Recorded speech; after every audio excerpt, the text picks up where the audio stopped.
News from Nowhere. Chapter 17. How the Change Came. Dick broke the silence at last, saying, "Guest, forgive us for a little after-dinner dullness. What would you like to do? Shall we have out Greylocks and trot back to Hammersmith? Or will you come with us and hear some Welsh folk sing in a hall close by here? Or would you like presently to come with me into the city and see some really fine building? Or what shall it be?" "Well," said I, "as I am a stranger, I must let you choose for me." In point of fact, I did not by any means want to be amused just then, and also I rather felt as if the old man, with his knowledge of past times and even a kind of inverted sympathy for them caused by his active hatred of them, was as it were a blanket for me against the cold of this very new world where I was, so to say, stripped bare of every habitual thought and way of acting, and I did not want to leave him too soon. He came to my rescue at once and said, "Wait a bit, Dick, there is someone else to be consulted besides you and the guest here, and that is I.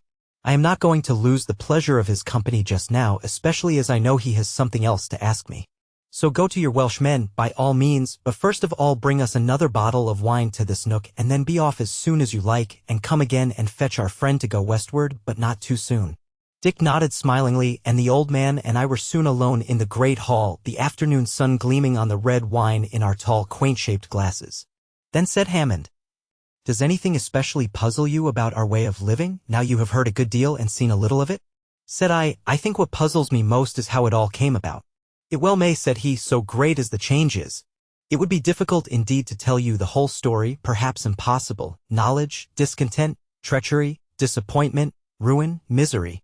Despair those who worked for the change because they could see further than other people went through all these phases of suffering, and doubtless all the time the most of men looked on, not knowing what was doing, thinking it all a matter of course, like the rising and setting of the sun, and indeed it was so. Tell me one thing if you can," said I, "did the change, the revolution it used to be called, come peacefully?"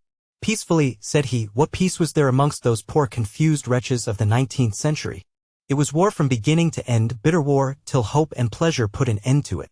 "Do you mean actual fighting with weapons?" said I, "or the strikes and lockouts and starvation of which we have heard?"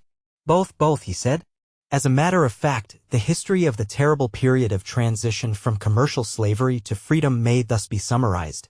When the hope of realizing a communal condition of life for all men arose quite late in the 19th century, the power of the middle classes, the then tyrants of society, was so enormous and crushing that to almost all men, even those who had, you may say despite themselves, despite their reason and judgment, conceived such hopes, it seemed a dream. So much was this the case that some of those more enlightened men who were then called socialists, although they well knew and even stated in public that the only reasonable condition of society was that of pure communism such as you now see around you, yet shrunk from what seemed to them the barren task of preaching the realization of a happy dream. Looking back now, we can see that the great motive power of the change was a longing for freedom and equality, akin if you please to the unreasonable passion of the lover.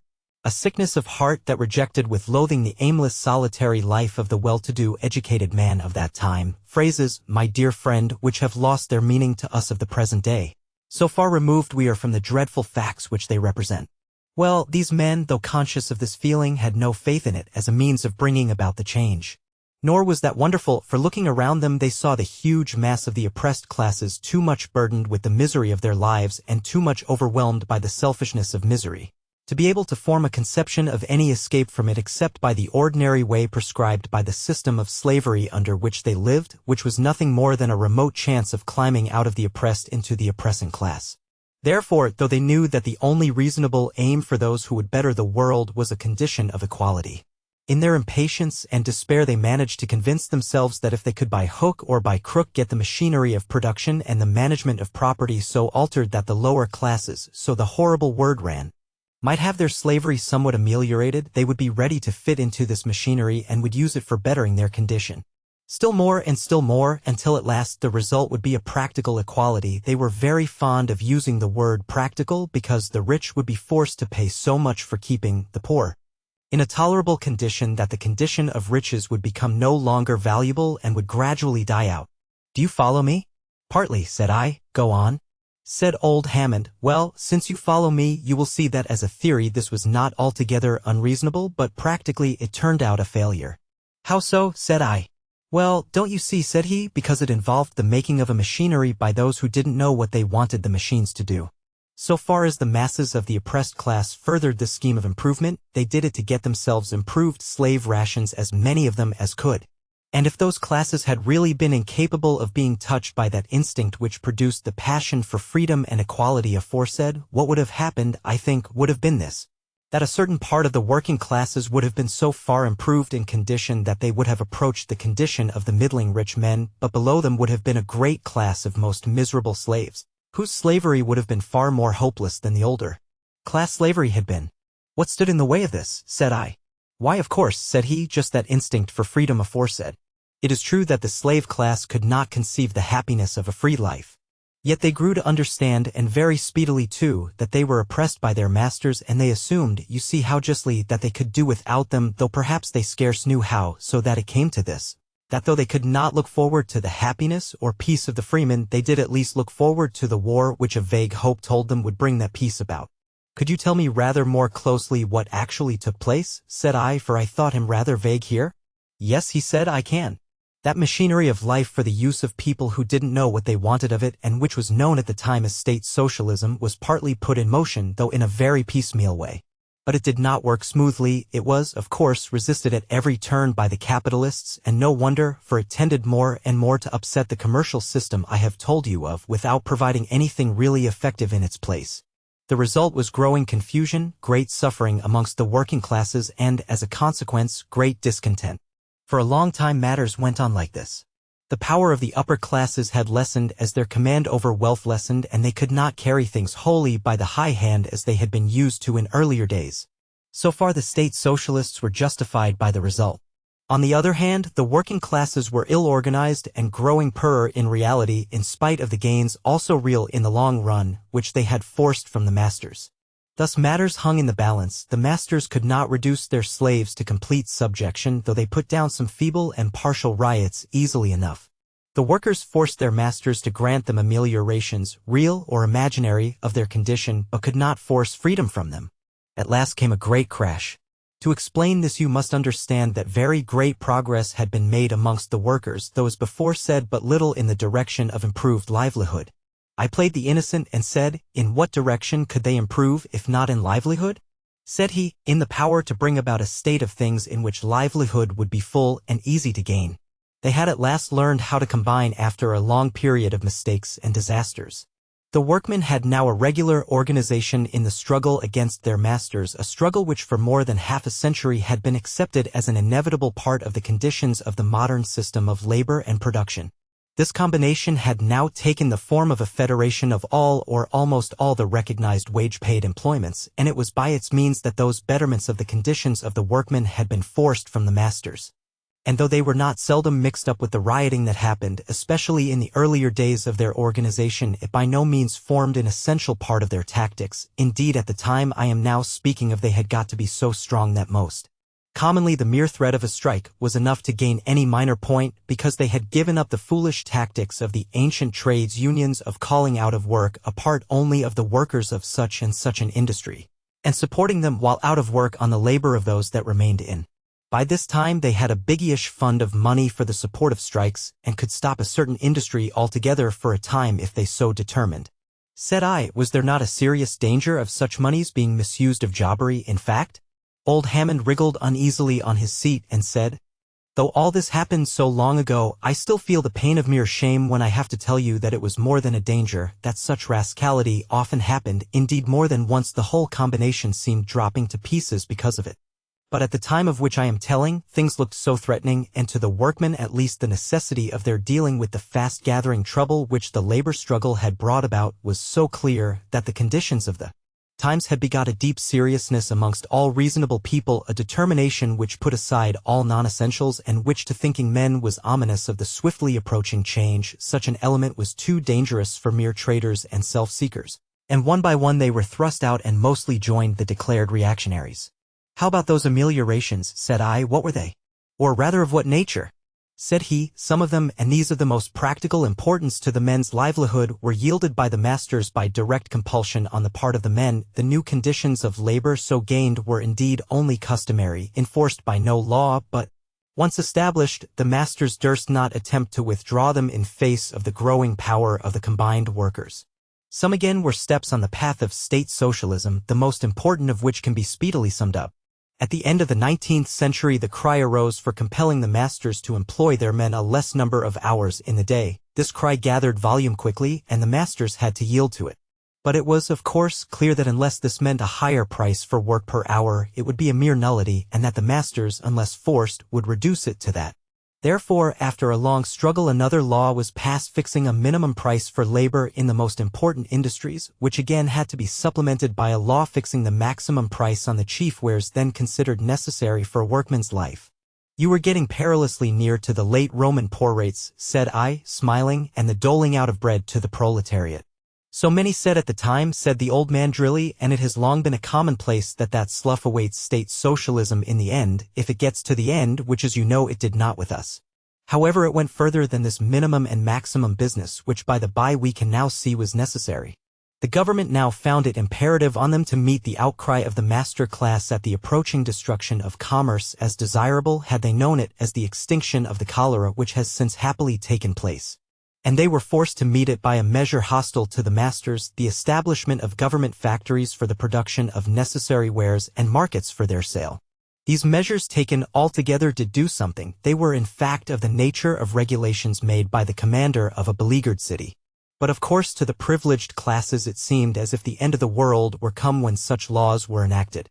Nor was that altogether without a warrant. The spread of communistic theories and the partial practice of state socialism had at first disturbed, and at last almost paralyzed the marvelous system of commerce under which the old world had lived so feverishly and had produced for some few a life of gambler's pleasure, and for many, or most, a life of mere misery. Over and over again came bad times as they were called, and indeed they were bad enough for the wage slaves. The year 1952 was one of the worst of these times. The workmen suffered dreadfully. The partial, inefficient government factories, which were terribly jobbed, all but broke down, and a vast part of the population had for the time being to be fed on undisguised charity, as it was called. The combined workers watched the situation with mingled hope and anxiety. They had already formulated their general demands, but now by a solemn and universal vote of the whole of their federated societies, they insisted on the first step being taken toward carrying out their demands. This step would have led directly to handing over the management of the whole natural resources of the country, together with the machinery for using them, into the power of the combined workers, and the reduction of the privileged classes into the position of pensioners, obviously dependent on the pleasure of the workers. The resolution, as it was called, which was widely published in the newspapers of the day, was in fact a declaration of war and was so accepted by the master class. They began henceforward to prepare for a firm stand against the brutal and ferocious communism of the day, as they phrased it. And as they were in many ways still very powerful, or seemed so to be, they still hoped by means of brute force to regain some of what they had lost, and perhaps in the end the whole of it. It was said amongst them on all hands that it had been a great mistake of the various governments not to have resisted sooner, and the liberals and radicals, the name as perhaps you may know of the more democratically inclined part of the ruling classes, were much blamed for having led the world to this pass by their mistimed pedantry and foolish sentimentality, and one Gladstone, or Gledstein, probably, judging by this name, of Scandinavian descent, a notable politician of the 19th century, was especially singled out for reprobation in this respect. I need scarcely point out to you the absurdity of all this. A terrible tragedy lay hidden behind this grinning through a horse collar of the reactionary party. The insatiable greed of the lower classes must be repressed. The people must be taught a lesson. These were the sacramental phrases current amongst the reactionists, and ominous enough they were. The old man stopped to look keenly at my attentive and wondering face, and then said, "I know, dear guest, that I have been using words and phrases which few people amongst us could understand without long and laborious explanation, and not even then perhaps. But since you have not yet gone to sleep, and since I am speaking to you as to a being from another planet, I may venture to ask you if you have followed me thus far." "Oh yes," said I quite understand. Pray go on. A great deal of what you have been saying was commonplace with us when." "Yes," said he gravely, "when you were dwelling in the other planet." "Well, now for the crash aforesaid. On some comparatively trifling occasion, a great meeting was summoned by the workmen leaders to meet in Trafalgar Square about the right to meet, in which place there had for years and years been bickering. The civic bourgeois guard, called the police, attacked the said meeting with bludgeons according to their custom. Many people were hurt in the melee, of whom 5 in all died, either trampled to death on the spot or from the effects of their cudgeling. The meeting was scattered and some hundred of prisoners cast into jail. A similar meeting had been treated in the same way a few days before at a place called Manchester, which has now disappeared. Thus the lesson began. The whole country was thrown into a ferment by this. Meetings were held which attempted some rough organization for the holding of another meeting to retort on the authorities. A huge crowd assembled in Trafalgar Square and the neighborhood, then a place of crowded streets, and was too big for the bludgeon-armed police to cope with. There was a good deal of dry-blow fighting. 3 or 4 of the people were killed, and half a score of policemen were crushed to death in the throng, and the rest got away as they could. This was a victory for the people as far as it went. The next day all London, remember what it was in those days, was in a state of turmoil. Many of the rich fled into the country. The executive got together soldiery but did not dare to use them, and the police could not be massed in any one place because riots or threats of riots were everywhere. But in Manchester, where the people were not so courageous or not so desperate as in London, several of the popular leaders were arrested. In London, a convention of leaders was got together from the Federation of Combined Workmen and sat under the old revolutionary name of the Committee of Public Safety, but as they had no drilled and armed body of men to direct, they attempted no aggressive measures but only placarded the walls with somewhat vague appeals to the workmen not to allow themselves to be trampled upon. However, they called a meeting in Trafalgar Square for the day fortnight of the last-mentioned skirmish. Meantime the town grew no quieter, and business came pretty much to an end. The newspapers then, as always hitherto almost entirely in the hands of the masters, clamored to the government for repressive measures. The rich citizens were enrolled as an extra body of police and armed with bludgeons like them. Many of these were strong, well-fed, full-blooded young men and had plenty of stomach for fighting, but the government did not dare to use them and contented itself with getting full powers voted to it by the Parliament for suppressing any revolt and bringing up more and more soldiers to London. Thus passed the week after the great meeting. Almost as large a one was held on the Sunday, which went off peaceably on the whole, as no opposition to it was offered, and again the people cried victory. But on the Monday the people woke up to find that they were hungry. During the last few days there had been groups of men parading the streets asking, or, if you please, demanding, money to buy food, and what for goodwill, what for fear. The richer people gave them a good deal. The authorities of the parishes also, I haven't time to explain that phrase at present, gave willy-nilly what provisions they could to wandering people, and the government, by means of its feeble national workshops, also fed a good number of half-starved folk. But in addition to this, several bakers' shops and other provision stores had been emptied without a great deal of disturbance. So far, so good. But on the Monday in question the Committee of Public Safety, on the one hand afraid of general unorganized pillage and on the other emboldened by the wavering conduct of the authorities, sent a deputation provided with carts and all necessary gear to clear out 2 or 3 big provision stores in the center of the town, leaving papers with the shop managers promising to pay the price of them. And also in the part of the town where they were strongest they took possession of several bakers' shops and set men at work in them for the benefit of the people, all of which was done with little or no disturbance, the police assisting in keeping order at the sack of the stores as they would have done at a big fire. But at this last stroke the reactionaries were so alarmed that they were determined to force the executive into action. The newspapers next day all blazed into the fury of frightened people and threatened the people, the government, and everybody they could think of unless order were at once restored. A deputation of leading commercial people waited on the government and told them that if they did not at once arrest the Committee of Public Safety, they themselves would gather a body of men, arm them, and fall on the incendiaries as they called them. They, together with a number of the newspaper editors, had a long interview with the heads of the government and 2 or 3 military men, the deftest in their art that the country could furnish. The deputation came away from that interview, says a contemporary eyewitness, smiling and satisfied, and said no more about raising an anti-popular army, but that afternoon left London with their families for their country seats or elsewhere. The next morning the government proclaimed a state of siege in London, a thing common enough amongst the absolutist governments on the continent, but unheard of in England in those days. They appointed the youngest and cleverest of their generals to command the proclaimed district, a man who had won a certain sort of reputation in the disgraceful wars in which the country had been long engaged from time to time.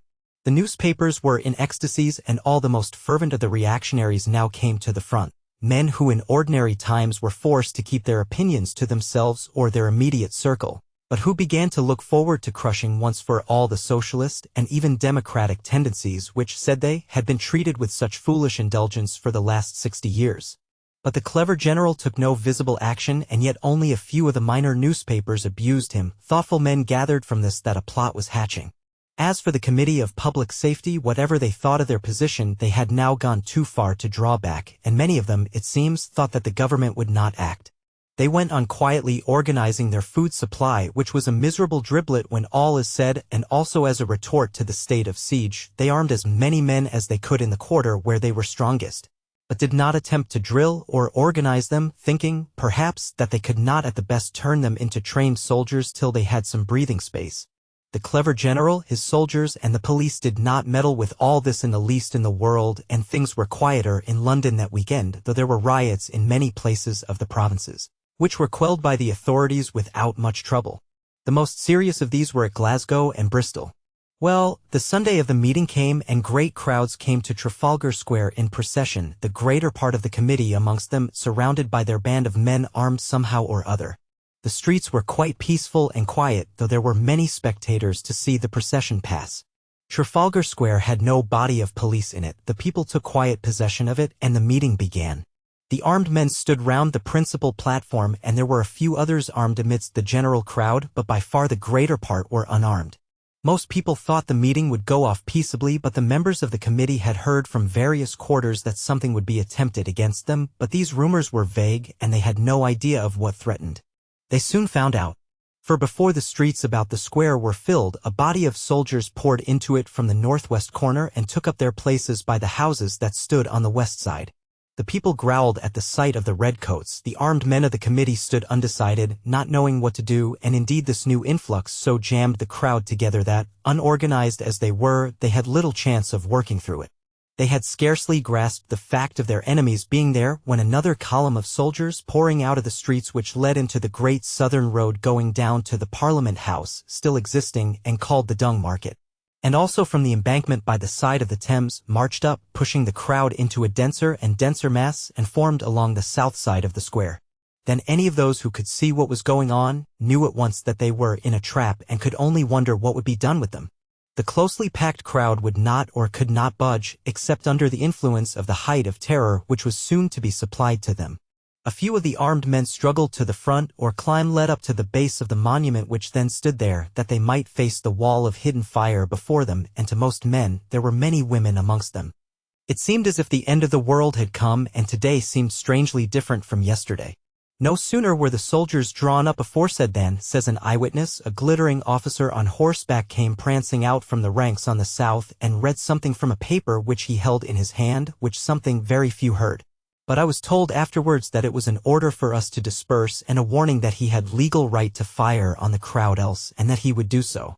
The crowd took it as a challenge of some sort, and a hoarse threatening roar went up from them, and after that there was comparative silence for a little, till the officer had got back into the ranks.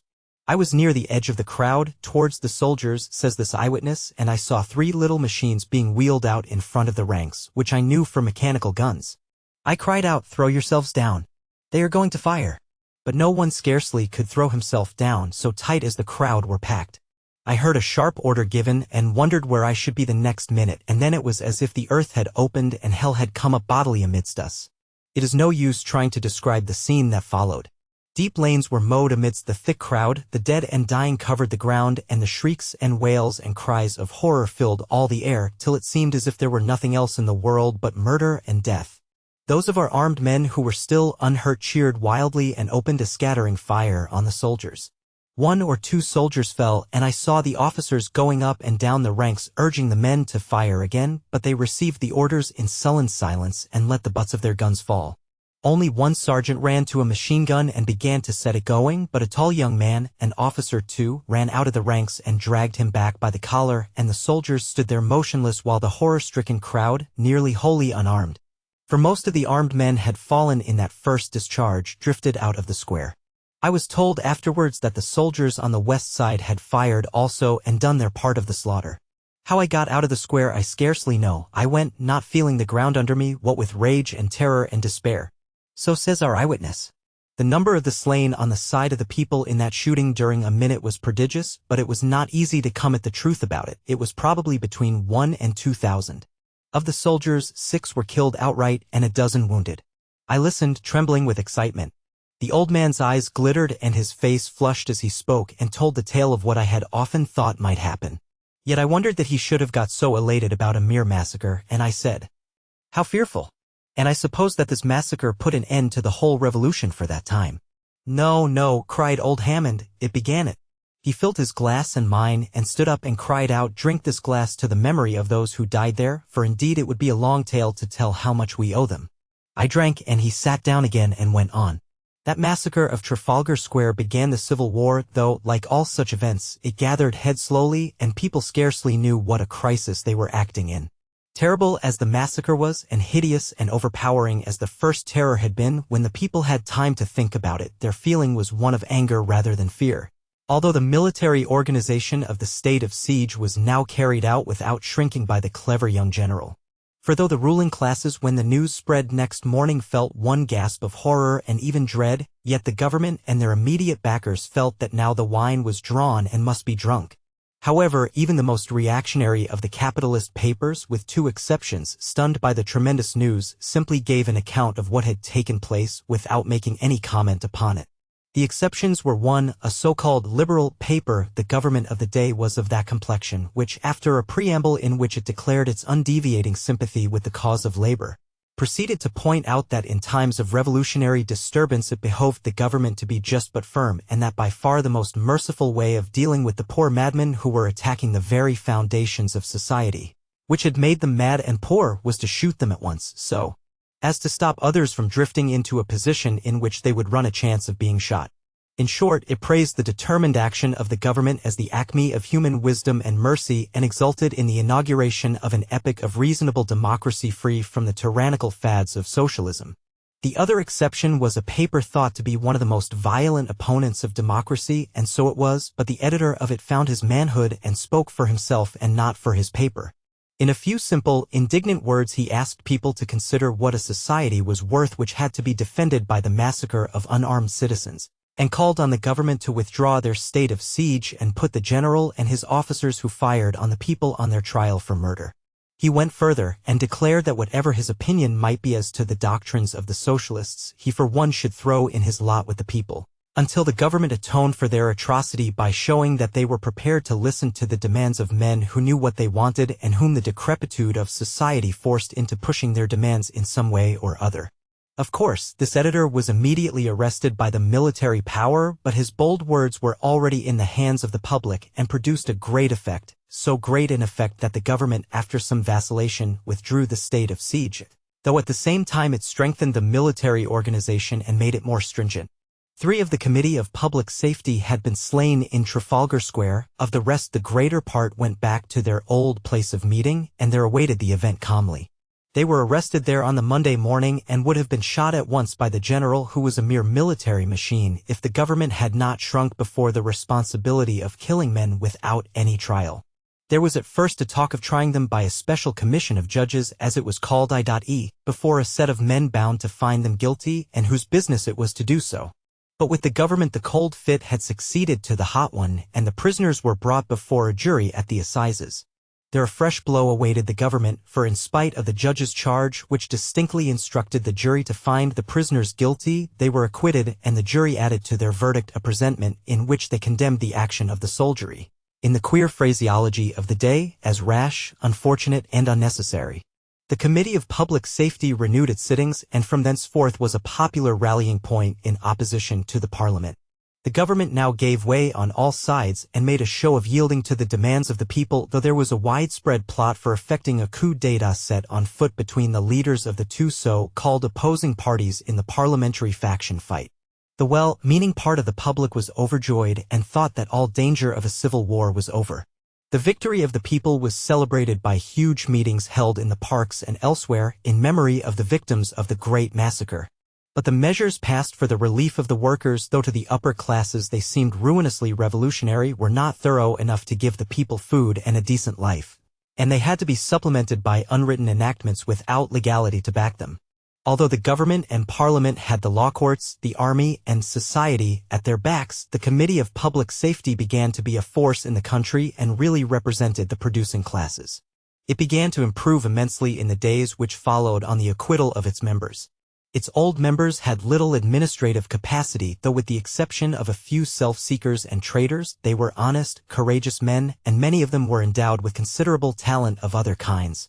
But now that the times called for immediate action, came forward the men capable of setting it on foot, and a new network of workmen's associations grew up very speedily, whose avowed single object was the tiding over of the ship of the community into a simple condition of communism, and as they practically undertook also the management of the ordinary labor war, they soon became the mouthpiece and intermediary of the whole of the working classes, and the manufacturing profit grinders now found themselves powerless before this combination unless their committee, Parliament, plucked up courage to begin the Civil War again, and to shoot right and left. They were bound to yield to the demands of the men whom they employed, and pay higher and higher wages for shorter and shorter days' work.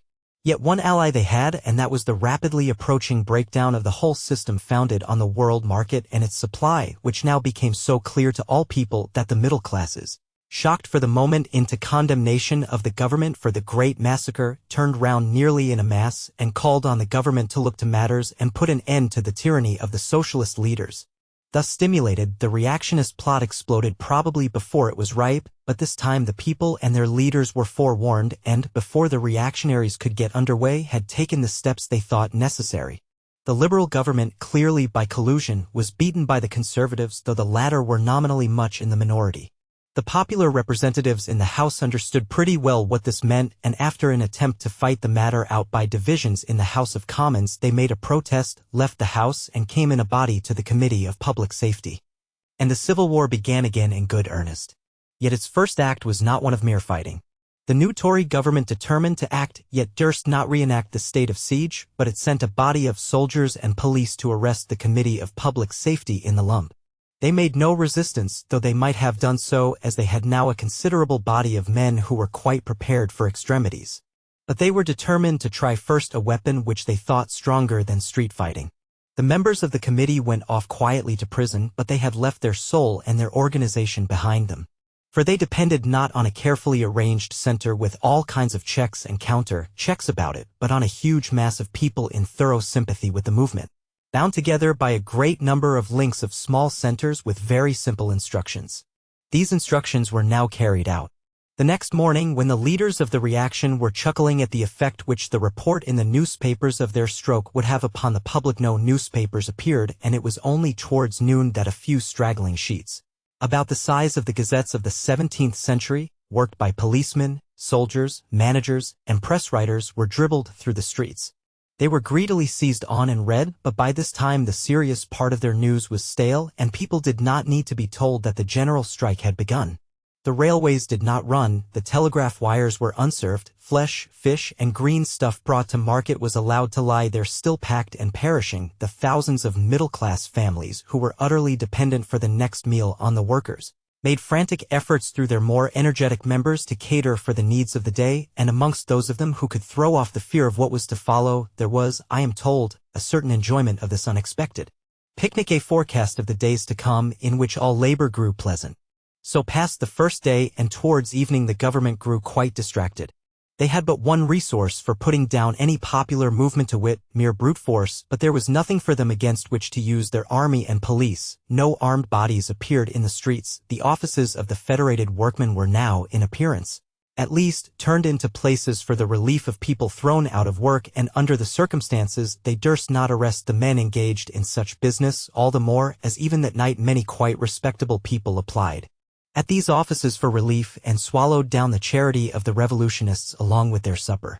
So the government massed soldiers and police here and there and sat still for that night, fully expecting on the morrow some manifesto from the rebels, as they now began to be called, which would give them an opportunity of acting in some way or another. They were disappointed. The ordinary newspapers gave up the struggle that morning, and only one very violent reactionary paper, called the Daily Telegraph, attempted an appearance and rated the rebels in good set terms for their folly and ingratitude in tearing out the bowels of their common mother, the English nation, for the benefit of a few greedy paid agitators and the fools whom they were deluding.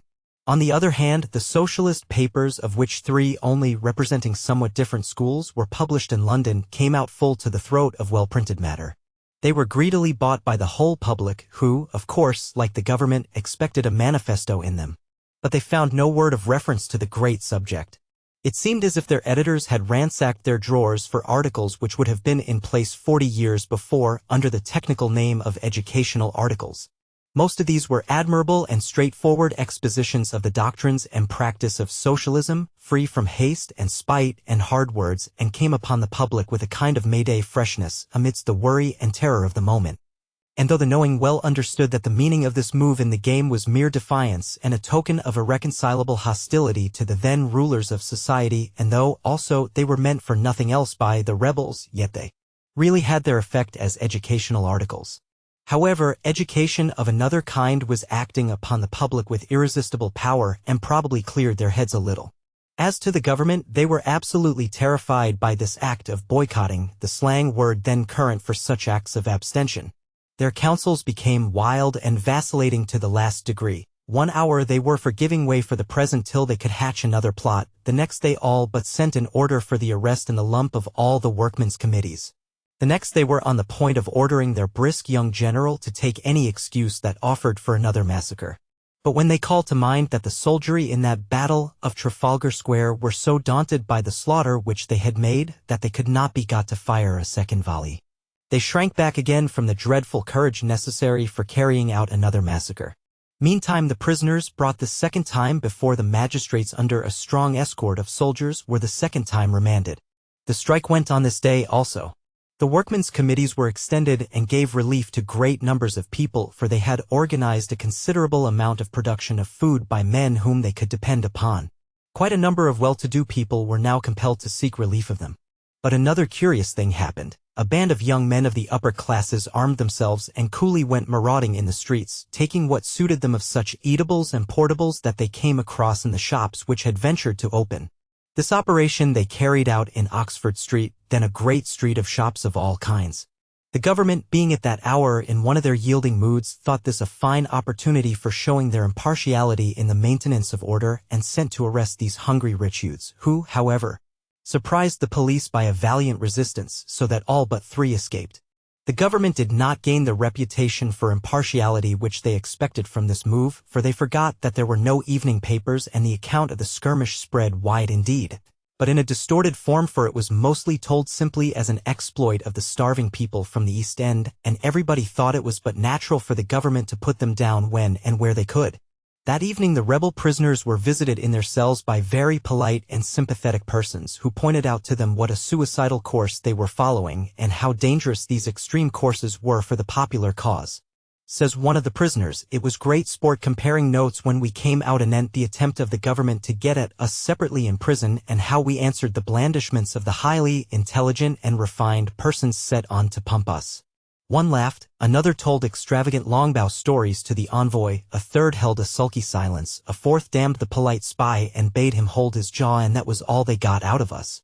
So passed the second day of the great strike. It was clear to all thinking people that the third day would bring on the crisis, for the present suspense and ill-concealed terror was unendurable. The ruling classes and the middle-class non-politicians, who had been their real strength and support, were as sheep lacking a shepherd. They literally did not know what to do. One thing they found they had to do: try to get the rebels to do something. So the next morning, the morning of the third day of the strike, when the members of the Committee of Public Safety appeared again before the magistrate, they found themselves treated with the greatest possible courtesy, in fact, rather as envoys and ambassadors than prisoners. In short, the magistrate had received his orders, and with no more to do than might come of a long stupid speech which might have been written by Dickens in mockery, he discharged the prisoners, who went back to their meeting place and at once began a deuce-sitting. It was high time. For this third day the mass was fermenting indeed. There was, of course, a vast number of working people who were not organized in the least in the world, men who had been used to act as their masters drove them, or rather as the system drove of which their masters were a part. That system was now falling to pieces, and the old pressure of the master having been taken off these poor men, it seemed likely that nothing but the mere animal necessities and passions of men would have any hold on them, and that mere general overturn would be the result. Doubtless this would have happened if it had not been that the huge mass had been leavened by socialist opinion in the first place, and in the second by actual contact with declared socialists, many or indeed most of whom were members of those bodies of workmen above said. If anything of this kind had happened some years before, when the masters of labor were still looked upon as the natural rulers of the people, and even the poorest and most ignorant man leaned upon them for support while they submitted to their fleecing, the entire breakup of all society would have followed. But the long series of years during which the workmen had learned to despise their rulers had done away with their dependence upon them, and they were now beginning to trust, somewhat dangerously, as events proved, in the non-legal leaders whom events had thrust forward. And though most of these were now become mere figureheads, their names and reputations were useful in this crisis as a stopgap. The effect of the news, therefore, of the release of the committee gave the government some breathing time, for it was received with the greatest joy by the workers, and even the well-to-do saw in it a respite from the mere destruction which they had begun to dread, and the fear of which most of them attributed to the weakness of the government. As far as the passing hour went, perhaps they were right in this. "How do you mean?" said I. "What could the government have done?" "I often used to think that they would be helpless in such a crisis," said old Hammond. "Of course I don't doubt that in the long run matters would have come about as they did. But if the government could have treated their army as a real army and used them strategically as a general would have done, looking on the people as a mere open enemy to be shot at and dispersed wherever they turned up, they would probably have gained the victory at the time." "But would the soldiers have acted against the people in this way?" said I. Said he, "I think from all I have heard that they would have done so if they had met bodies of men armed however badly, and however badly they had been organized. It seems also as if before the Trafalgar Square massacre they might as a whole have been depended upon to fire upon an unarmed crowd, though they were much honeycombed by socialism. The reason for this was that they dreaded the use by apparently unarmed men of an explosive called dynamite, of which many loud boasts were made by the workers on the eve of these events, although it turned out to be of little use as a material for war in the way that was expected. Of course the officers of the soldiery fanned this fear to the utmost, so that the rank and file probably thought on that occasion that they were being led into a desperate battle with men who were really armed and whose weapon was the more dreadful because it was concealed. After that massacre, however, it was at all times doubtful if the regular soldiers would fire upon an unarmed or half-armed crowd. Said I, "The regular soldiers? Then there were other combatants against the people?" "Yes," said he, "we shall come to that presently." "Certainly," I said, "you had better go on straight with your story. I see that time is wearing." Said Hammond, "The government lost no time in coming to terms with the Committee of Public Safety, for indeed they could think of nothing else than the danger of the moment. They sent a duly accredited envoy to treat with these men who somehow had obtained dominion over people's minds, while the formal rulers had no hold except over their bodies. There is no need at present to go into the details of the truce, for such it was, between these high contracting parties, the government of the Empire of Great Britain and a handful of workingmen, as they were called in scorn in those days, amongst whom, indeed, were some very capable and square-headed persons, though, as aforesaid, the abler men were not then the recognized leaders. The upshot of it was that all the definite claims of the people had to be granted. We can now see that most of these claims were of themselves not worth either demanding or resisting, but they were looked on at that time as most important, and they were at least tokens of revolt against the miserable system of life which was then beginning to tumble to pieces. One claim, however, was of the utmost immediate importance, and this the government tried hard to evade, but as they were not dealing with fools, they had to yield at last. This was the claim of recognition and formal status for the Committee of Public Safety and all the associations which it fostered under its wing. This, it is clear, meant two things. First, amnesty for the rebels, great and small, who, without a distinct act of civil war, could no longer be attacked, and next, a continuance of the organized revolution. Only one point the government could gain, and that was a name. The dreadful revolutionary title was dropped, and the body, with its branches, acted under the respectable name of the Board of Conciliation and its local offices. Carrying this name, it became the leader of the people in the civil war which soon followed. "Oh," said I, somewhat startled, "so the civil war went on in spite of all that had happened?" "So it was," said he. "In fact, it was this very legal recognition which made the Civil War possible in the ordinary sense of war. It took the struggle out of the element of mere massacres on one side and endurance plus strikes on the other." "And can you tell me in what kind of way the war was carried on?" said I. "Yes," he said, "we have records and to spare of all that, and the essence of them I can give you in a few words. As I told you, the rank and file of the army was not to be trusted by the reactionists, but the officers generally were prepared for anything, for they were mostly the very stupidest men in the country. Whatever the government might do, a great part of the upper and middle classes were determined to set on foot a counter-revolution, for the communism which now loomed ahead seemed quite unendurable to them. Bands of young men, like the marauders in the Great Strike of whom I told you just now, armed themselves and drilled and began on any opportunity or pretense to skirmish with the people in the streets. The government neither helped them nor put them down, but stood by, hoping that something might come of it. These friends of order, as they were called, had some successes at first and grew bolder. They got many officers of the regular army to help them and by their means laid hold of munitions of war of all kinds. One part of their tactics consisted in their guarding and even garrisoning the big factories of the period. They held at one time, for instance, the whole of that place called Manchester which I spoke of just now. A sort of irregular war was carried on with varied success all over the country, and at last the government, which at first pretended to ignore the struggle or treat it as mere rioting, definitely declared for the friends of order, and joined to their bands whatsoever of the regular army they could get together, and made a desperate effort to overwhelm the rebels, as they were now once more called, and as indeed they called themselves. It was too late. All ideas of peace on a basis of compromise had disappeared on either side. The end, it was seen clearly, must be either absolute slavery for all but the privileged, or a system of life founded on equality and communism. The sloth, the hopelessness, and if I may say so, the cowardice of the last century had given place to the eager, restless heroism of a declared revolutionary period.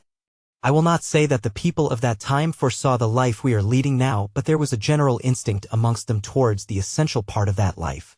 And many men saw clearly beyond the desperate struggle of the day into the peace which it was to bring about. The men of that day who were on the side of freedom were not unhappy, I think, though they were harassed by hopes and fears and sometimes torn by doubts, and the conflict of duties hard to reconcile. But how did the people, the revolutionists, carry on the war? What were the elements of success on their side? I put this question because I wanted to bring the old man back to the definite history and take him out of the musing mood so natural to an old man.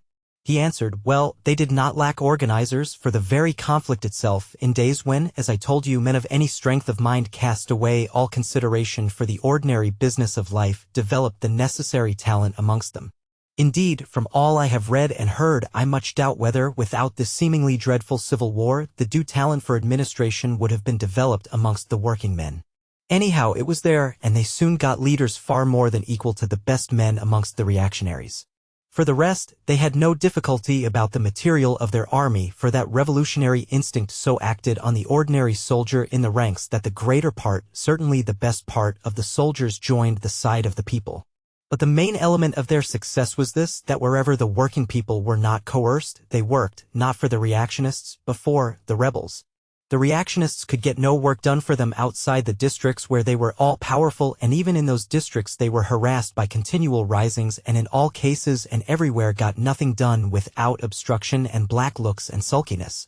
So that not only were their armies quite worn out with the difficulties which they had to meet, but the non-combatants who were on their side were so worried and beset with hatred and 1,000 little troubles and annoyances, that life became almost unendurable to them on those terms. Not a few of them actually died of the worry, many committed suicide. Of course, a vast number of them joined actively in the cause of reaction and found some solace to their misery in the eagerness of conflict. Lastly, many thousands gave way and submitted to the rebels, and as the numbers of these latter increased, it at last became clear to all men that the cause which was once hopeless was now triumphant, and that the hopeless cause was that of slavery and privilege.